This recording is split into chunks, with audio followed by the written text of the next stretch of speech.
আসসালামু আলাইকুম রহমতুল্লাহি ওয়া দাদু, আমরা তো চোখে আল্লাহকে দেখতে পাই না, তাহলে আমরা কিভাবে বুঝবো যে তিনি আমাদের সাথেই আছেন আর তিনি আমাদের কতটুকু ভালোবাসেন?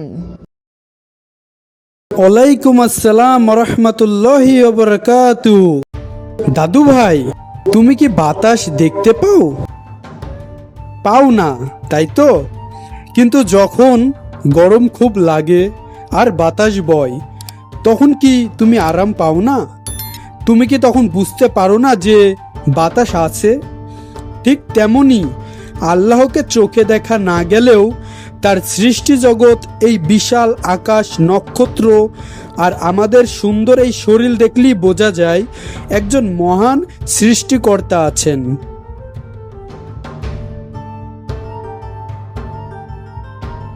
আর দাদু ভাই, তুমি আরেকটি প্রশ্ন জিজ্ঞেস করলে যে আল্লাহ আমাদের কতটুকু ভালোবাসেন।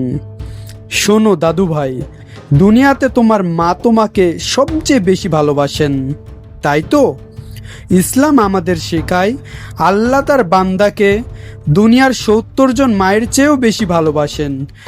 মা যেমন সন্তান একটু ব্যথা পেলে অস্থির হয়ে যান, আল্লাহ তার চেয়েও বেশি চান আমরা যেন ভালো থাকি। আমরা যখন ভুল করে গুনাহ করি, তিনি সাথে সাথে আমাদের শাস্তি দেন না, বরং তিনি অপেক্ষা করেন কখন আমার বান্দা তওবা করবে আর আমি তাকে মাফ করে দেব। দাদু ভাই শোনো, আল্লাহ আমাদের পাশেই আছেন, আর তিনি আমাদের সাথেই আছে কিনা সেটা বুঝতে হলে কোরআনের এই কথাটি মনে রেখো। আল্লাহ বলেছেন, আমি তোমাদের ঘাড়ের শাহরগ থেকেও বেশি কাছে আছি। তুমি যখন মনে মনে কোনো কথা বলো যা কেউ জানে না, আল্লাহ সেটিও শোনেন।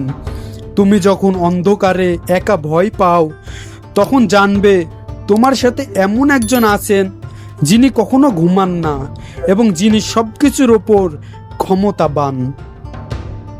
দাদু, মাশাআল্লাহ, তোমার কথাগুলো আমার অনেক ভালো লাগলো। দাদু, সত্যি বলতে আমি কি বলে যে তোমাকে বোঝাবো, আমি কত খুশি হয়েছি। দর্শক ভাইয়েরা, আপনারা যারা এই ভিডিওটি দেখলেন, আসলে দাদু ভাই অনেক জ্ঞানী। আপনারা সবাই তার পাশে থাকবেন এবং নূর মিডিয়া ইসলামিক স্টোরি চ্যানেলটি সাবস্ক্রাইব করে পাশে থাকবেন। আর হ্যাঁ, প্রতি বৃহস্পতিবার, শুক্রবার আর শনিবার আমরা সকল ছাত্রছাত্রী আর পরিবারের সাথেই আছি। সবাই চ্যানেলটি সাবস্ক্রাইব করে পাশে থাকুন।